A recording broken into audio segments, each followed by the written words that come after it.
Hello there. Today, we're playing Kenshi.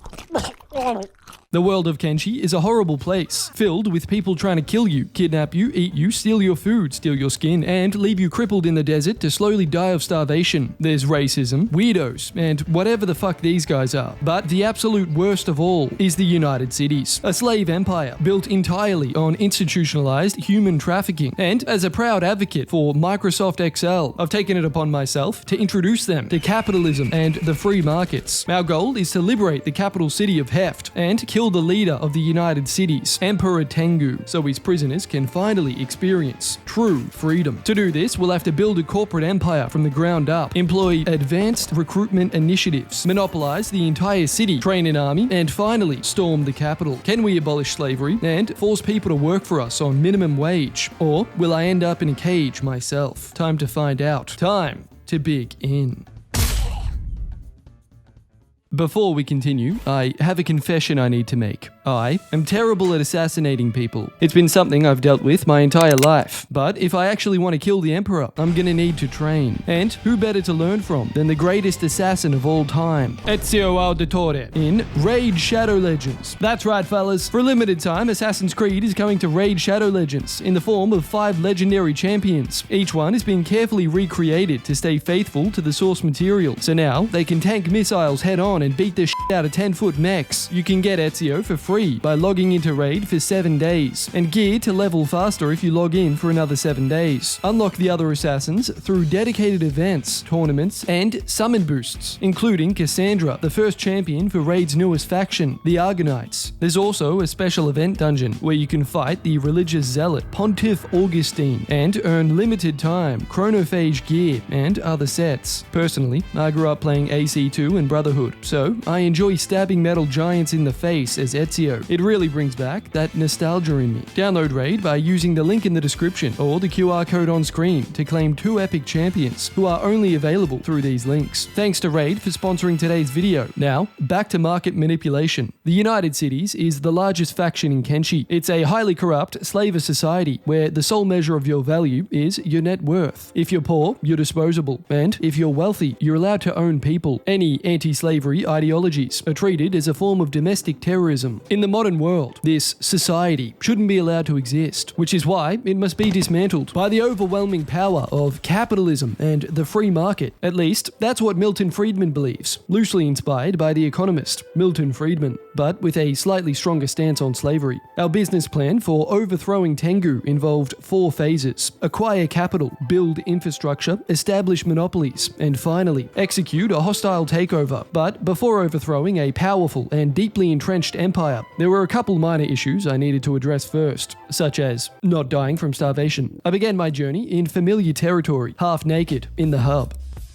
Armed with just an iron club and a small sum of cash, Milton Friedman was a highly ambitious man. Unfortunately, he was about as useful as nipples on a breastplate. There were 2 things we needed to do before leaving the hub: make money and train, so we could survive the dangerous journey to Heft. I began with the safest and most reliable form of income: mining. Milton spent several days extracting copper from the outskirts of the hub, selling it at the local bar. This was a low-risk, sustainable business model. It was also about as stimulating as a surprise birthday party in palliative care, so I switched to a higher-risk strategy. This involved Milton hurling verbal abuse at the local gang members, fleeing for his life, and making it other people's problem. Half of the guys fought, the other half finished their beers. You know what? I'm starting to like these guys. Once they were all incapacitated, I stripped them for anything of worth and sold it for a profit. Between copper mining and organized public violence, I'd built up a respectable amount to my name. I also focused on improving my strength and athletic skills by running 87 laps around the hub with an inventory full of heavy minerals. By the end of this process, Milton had reached the impressive milestone of basic survivability, so it was time to begin the long journey to Heft. If I was going to overthrow the United Cities, I first needed to assimilate into their culture, become one of the locals, gain their trust, and then dismantle them from from the inside. Milton ran for days on end, through the blistering desert and past ancient ruins. The world of Kenshi is a dangerous place. Everything that moves is either trying to rob you, eat you, or enslave you. A group of outlaw farmers chased Milton for 17 hours straight, until he finally reached the city gates, where the guards came to our rescue, ironically saving a man whose life purpose was the complete destruction of their society. As the farmers bled out in the sand, we got our first glimpse into what life in the United Cities was like, as a group of nearby men swarmed them, not to help, but to shackle them. With that, we arrived in Heft. Now, the real work could begin. Upon entering the city, I was immediately accosted by a noble. It was decided. Milton sentenced this man to death. He just didn't know it yet. Heft is a large city with thriving businesses, a growing property market, and a population made up almost entirely of starving peasants, idle drifters, and obscenely wealthy elites. At the center of this system is Emperor Tengu, the ruler of both Heft and the United Cities. So, Milton went to introduce himself, mogging him by remaining silent whilst clutching his stomach. The Emperor was too stunned to speak. Every good startup begins in a garage. So we purchased a small shack for 4,000 cats, and then crafted a research bench inside. It's not much, but it's ours. With our first property secured, I made my next investment in myself. If there's one thing that every good businessman needs, it's a reliable recruitment pipeline. And what's more reliable than kidnapping people while they sleep? If we wanted to slip into the darkness of night, we needed to get better at sneaking. So Milton bent his knees and began slowly roaming the city for 48 consecutive hours. This got him to level 20. Next, I adopted Boeing's approach to quality control. Milton's preferred way of honing this craft was on the local slaves. They were ideal training subjects, primarily because they couldn't run away. Trust me, this was for the greater good. Up until this point, our operations had been purely theoretical. To scale, I needed a proof of concept. If one successful kidnapping was possible, then, in theory, labor shortages wouldn't exist. To minimize risk, I needed to prey on the absolute weakest members of society. That's when I came across a drug addict doing the fentanyl fold on the city walls. Milton snuck up from behind and knocked her out. Then, he carried her into the desert, where they engaged in mortal combat. Our test was complete, a resounding success. In order to convert abducted civilians into an unpaid labor force, we needed a prisoner cage, and, well, shit, that was a problem. Imprisonment required tech level 3, and currently, we had a room temperature IQ. Time to get to work. I researched tech level 2, then realized in order to get to tech level 3, we'll need a level 2 research bench, which doesn't fit inside our shitty garage, so we'll have to buy a bigger house. What does all this mean? We need more fucking money. So, I lured 3 sand ninjas back to the guards, looted them, killed a man with 1 leg, took 2 arrows to the head, sold more stuff, killed another man with 1 leg, raided the local mechanic shop, sold the goods to a shady guy sitting in the corner, and finally had enough money to purchase a bigger property. Next, we needed to build the level 2 research bench. And, unfortunately, the mechanic refused to sell me building materials due to a previous misunderstanding. As a result, he would never conduct business with me again. I informed him that I never intended on paying him again. I built a tier 2 research bench, unlocked tech level 3, dismantled the level 2 bench only to realize I could have just upgraded it, built a tier 3 bench, and then finally researched imprisonment. After hours of blood, sweat, and more blood, we'd finally completed the complex scientific breakthrough of building a small metal cage. Now, by this point, you're probably wondering why a self-proclaimed abolitionist would need steel bars. And, well, that's simple. It's because... Oh my god, what the hell is that?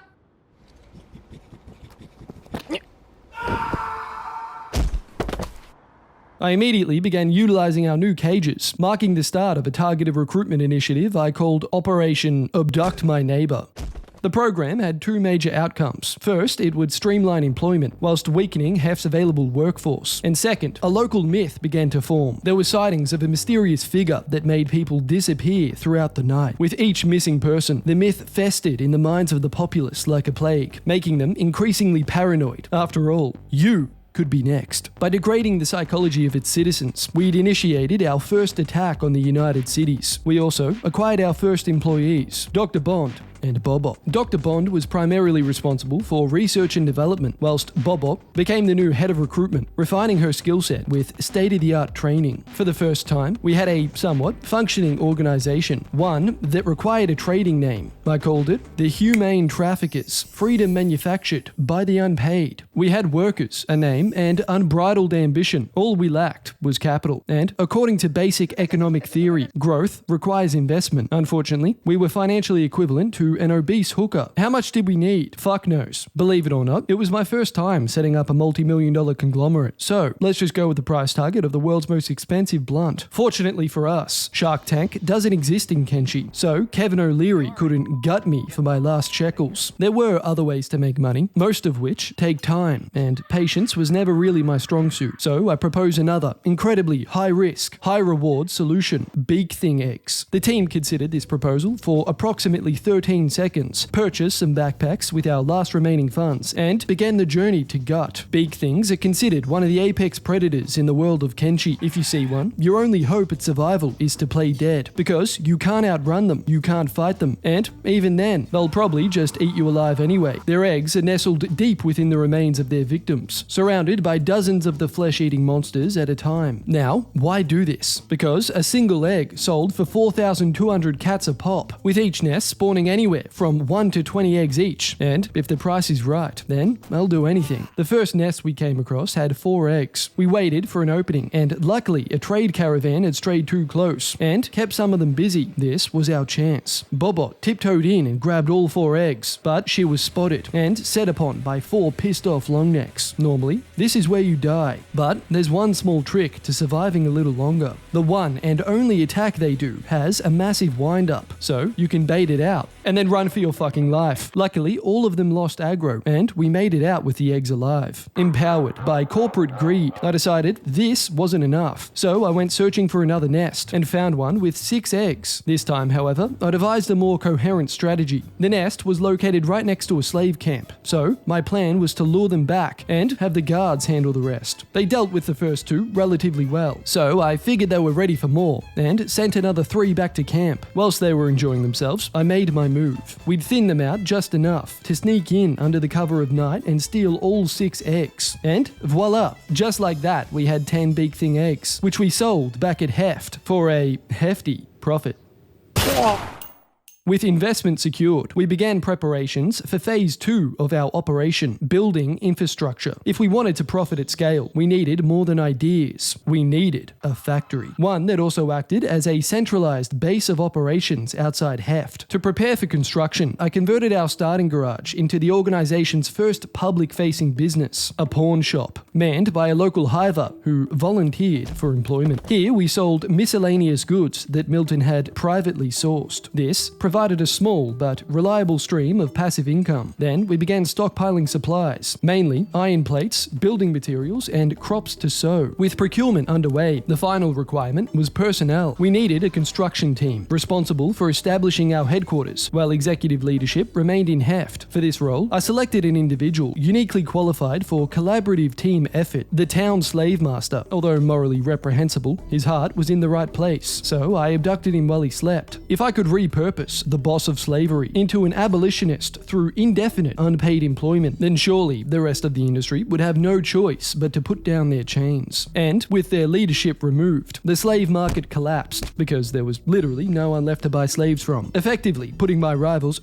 enemies, out of business. Jenkins would lead the expedition, along with a pack mule we purchased, to transport the materials across the desert and all the way to Shem, the location of our new headquarters. I chose Shem for several reasons. It had rich natural resources, was located near the center of the map, and it was easy on the eyes, with only a mild chance of being devoured. But, like any serious entrepreneur, my primary motivation was tax evasion. Think of Shem as Kenshi's equivalent of the Bahamas. Setting up in United Cities territory would require us to pay the taxman, and refusing wasn't really an option. So we began construction on the essentials first. A shack, some mines, farms, and a source of both water and electricity. For the most part, things were going surprisingly well. The idea was to make the base self-sufficient as quickly as possible. But if Kenshi has taught me anything, it's to always expect the unexpected. And even then, what happened next still caught me off guard. First, the base was attacked by a group of dust bandits. No big deal, we built defenses for moments exactly like this. A brutal fight broke out, but through through the power of friendship, we managed to fend them off. After barely surviving, we were immediately set upon by a group of 40 starving bandits who kicked our door down and beat the living piss out of our entire staff. With everyone writhing on the ground in agony, they ransacked the place and butchered our pack mule. But the fun didn't end there, because another group of bandits attacked and murdered everyone. That's when a pack of beak things wandered by and began eating people alive. By Kenshi standards, this was considered a good day. To prevent something like this from happening again, we needed to upgrade our defenses. The long-term solution would be walls, but that requires a lot of time and resources. So, in the short term, we had to expand our workforce to help expedite the walls and fend off attackers. My idea was simple: set up a pipeline of constant manpower into the factory to replace any workers that we lost to staff turnover. So I commenced an aggressive recruitment program by posting job listings back in Heft. Drug addicts, shoplifters, hell, even law enforcement. If you could walk, then you could work. I needed to strike a careful balance here. Every new employee was another mouth to feed. Too many and they would go hungry. Too little and we wouldn't make enough progress. I found the optimal solution to be teetering my employees on the edge of starvation. It's difficult to put into words just how big this wall project was. So here's the numbers instead. In total, we needed to build 179 walls plus one gate. Each wall required 2 building materials. So we need 358 building materials plus another 10 for the gate, bringing us to a total of 368. This wasn't exactly economical to buy, so we'd have to make our own. We did this by mining stone ore, then putting it into a stone processor. 2 stone ores gave us 1 building material. In total, the squad needed to mine 736 stone ores. So the lads got to work, mining and processing ores through the day and into the night, with new employees rotating in to fight off bandits whenever they showed up. At one point, a group of settlers even arrived and offered to help defend the base. We'd been conducting a complex kidnapping operation for weeks, and to be honest, it was a logistical nightmare. But then it dawned on me. Criminals were people too. People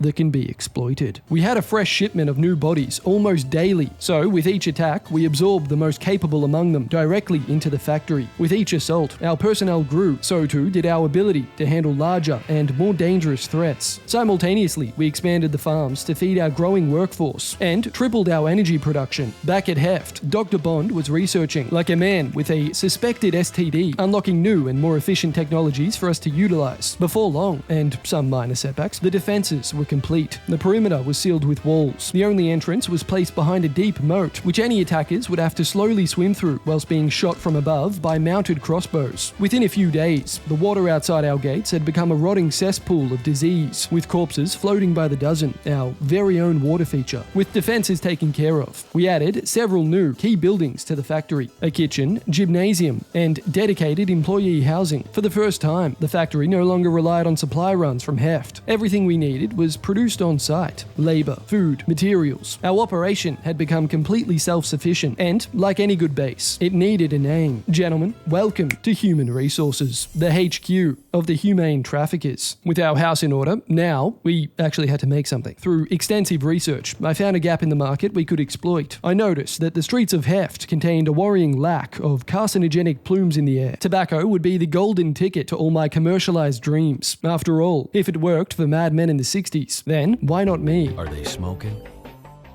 Or are they gay? It's okay to smoke.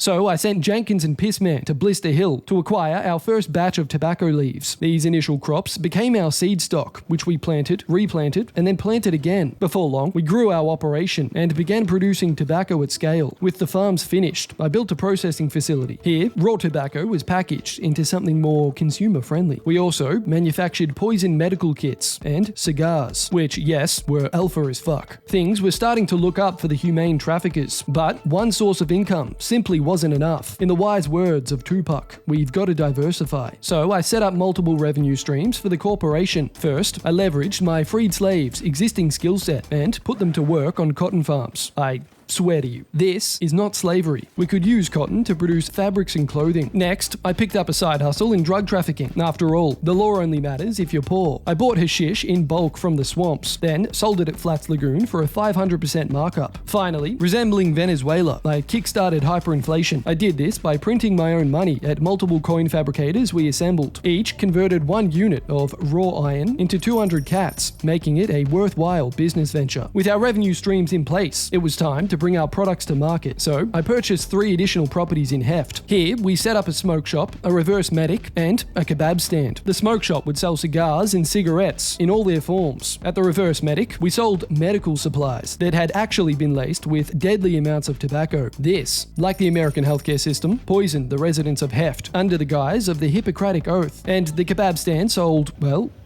kebabs. I also went all in on marketing and drowned out the competition in neon lights. In total, we had 4 separate businesses operating within the city, but our real weapon wasn't variety, it was branding. By operating under multiple names, we essentially created the illusion of choice. When you hear Pepsi, you think soft drinks, right? You don't think of all this other shit. And that was the whole point. Don't want cancer? Then how about an instant heart attack? The idea was to create multiple points of contact with the consumer, who, unknowingly, would give me their hard-earned cash either way. The perfect system was in place to monopolize the city and overthrow this arrogant prick. Except it wasn't. There was just one small problem. Nobody was buying any tobacco. They were happy to buy stolen junk and meat with the same texture as a cardboard box. But cigarettes? Only one at a time. Leave and then never come back. These people refused to give themselves cancer, and I had no idea why. So, after slamming my head against the wall for 10 minutes, I contacted the mod author, who informed me I had to sell the products manually. Oh yeah, I could do that. Time to sell.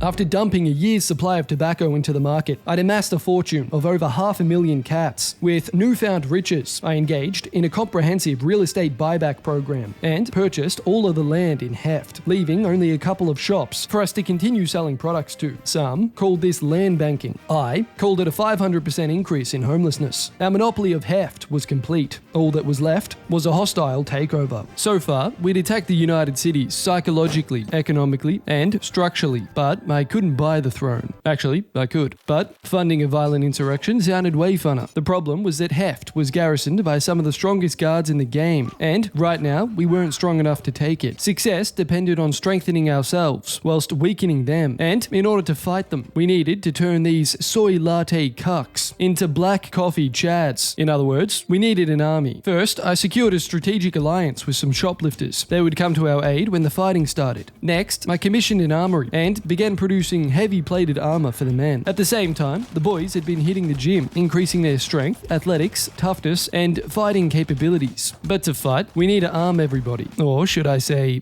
disarm them. I conscripted the 4 soldiers with the best hands and installed expensive chainsaw prosthetics. Once fitted, these guys could rip through flesh like Jeffrey Dahmer at a Mardi Gras parade. As a true capitalist, I don't believe in waste. Everything can be leveraged. So the severed limbs, along with a few extras donated by the local slavers, were fashioned into clubs. The enemy had spent their lives fighting other men. We needed to bring something they'd never seen. So I exploited the constant attacks on our base and rehabilitated 10 big things. Next, we travelled to Squin and recruited the self-proclaimed murderer, Zagan, for 10,000 cats. It was a walking tank with industrial saws for arms. That might help. 85 strong. The army was almost ready. But first, we needed a uniform. Much better. I issued everyone with their own food and medical supplies. Then we left the factory behind and began the march to the United Cities. The corporate takeover was complete. It was time for the war to begin. Our military campaign didn't start in Heft. Before we could take the city, we had to diminish their strength. Heft was propped up by satellite cities that both feed and supply it, which means if you remove those, the capital starves. We would isolate Heft, debilitate their forces, and only then, when they were at their weakest, would we strike. Our first stop was the slave camp, Port South. The man in charge called himself Slave Master Wada. Without him, this place would fall apart, and I was counting on it. I began the assault with a covert tactic I called through the front door. The initial attack caught them off guard. Few people are emotionally prepared for 80 lunatics, fitted with chainsaws as prosthetics and swinging dismembered limbs, charging directly into their place of employment. We overwhelmed their outer defenses, and soon fighting spilled into the streets. The slaver guards went down first. They were never really a problem. The samurai, on the other hand, were more stubborn than a landlord during a housing crisis. Why, Why is the camera on me? Foolishly, Slave Master Wada had come outside. Side note, he's white now, presumably to see what all the screaming was about. He didn't have to wonder for long, and our big things ended his suffering by trampling him to death. Wada was dead, but the battle raged on, spilling into the local pub. Mid-fight, several of the local alcoholics showed up. They weren't thrilled to find the bartender dead, and the pub full of corpses. They might have been alcoholics, but they were also extremely fucking strong. So after killing the equivalent of the entire population of Greenland, it was over. From a professional standpoint, this massacre was incredibly beneficial. Our men had gained valuable combat experience, toughening them up before Heft. Being a slave camp, they also had plenty of prisoner cages, and as a self-proclaimed abolitionist, I was thrilled. So we swelled our ranks with the strongest amongst them, and left. Back in Heft, word must have got out about my attack, because the guards started indiscriminately murdering all my staff members. All his hard work had finally paid off. Milton was officially a terrorist. With Port South destroyed, and Wada dead, we moved on to the next objective. Trader's Edge wasn't just a camp. It was actually attached to the city of Hang, meaning it was heavily fortified with high-ranked guards. This would essentially serve as a practice run for Heft. Our target was the leader of the Traders Guild, Longen. The Traders Guild used their riches to gain power and influence. Basically, they were our biggest competitor. However, there was one major distinction. They believed in slavery. I believe in unpaid internships. With that fundamental difference, it was time for a corporate merger. To minimize casualties, we verbally abused the guards one by one, luring them back to 100 psychotic men with paper bags on their heads. After extracting their skulls, we repeated this several times, and finally made it to the Traders HQ. After chopping some men in half with industrial-grade swords, we located Longen, who was knee-deep in some shit, and smashed a metal pipe over his cranium. This fight was much harder than Port South. They had stronger guards, and a lot more of them, who incapacitated dozens of my men. But I adopted Russia's war strategy, and just kept throwing bodies at the problem until it worked. And with that, we emerged victorious, and I sentenced Longen to death.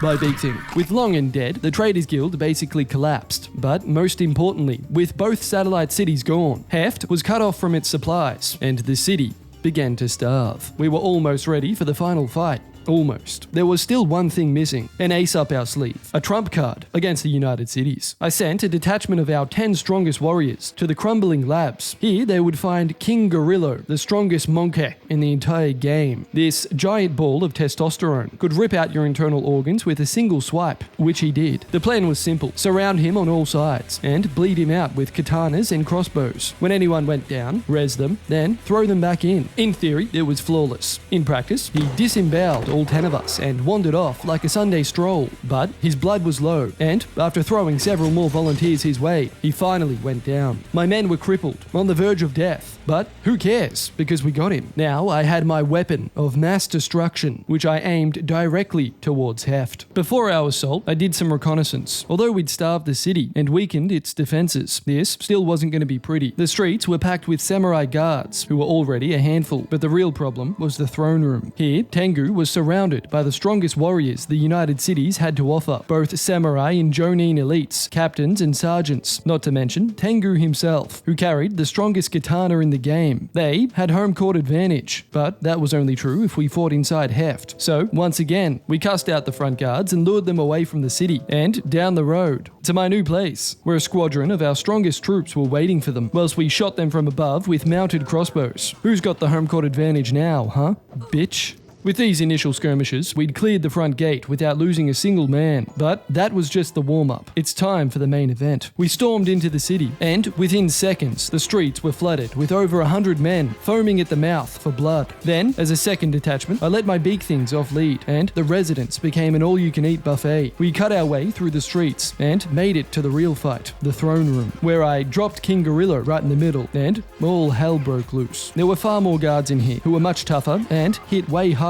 Specifically, both the samurai and jonin elites, who were more persistent than Bonnie Blue at an 18th birthday party. As the fighting raged on, the floor began to disappear under a growing collection of bodies with paper bags and buckets on their heads. Being indoors also seemed to glitch King Gorillo the fuck out, probably because he was too big to actually move. But that didn't stop him from slamming samurai like a drunk uncle trying to discipline someone else's kids. We finally made it to Tengu, and to his credit, he was still talking shit even while receiving a traditional London greeting, so instead I introduced him to early onset dementia. He attempted to crawl away like some type of half-aborted fetus before Milton scooped him up off the floor. With Tengu down, you'd think things might start to ease up. They did not. The guards simply refused to die, but we pushed on, reassembling their internal organs with giant mechs, introducing their flesh to our chainsaws, and bludgeoning them with severed limbs. Before long, the throne room started to resemble less of a throne room and more like the aftermath of a blood orgy. With that, the throne was ours. We swept through what was left of the city, making our final stop at the police station, where we jumped the last man standing, the police chief. With over half our army either dead, bleeding out, or permanently disabled, the fighting was over. We'd won. I freed every slave and prisoner, then tracked down the last remaining noble in the city and had him eaten alive. Like I said before, Milton had signed his death warrant months ago. Heft was ours. We'd put an end to Tengu's reign, liberated the city, and abolished slavery. Now we could replace this cruel, inhumane system with Excel spreadsheets and Zoom calls. In other words, welcome to capitalism. Don't forget to use my Raid Shadow Legends link in the description or scan my QR code to get insane bonuses for new players, including 2 epic champions.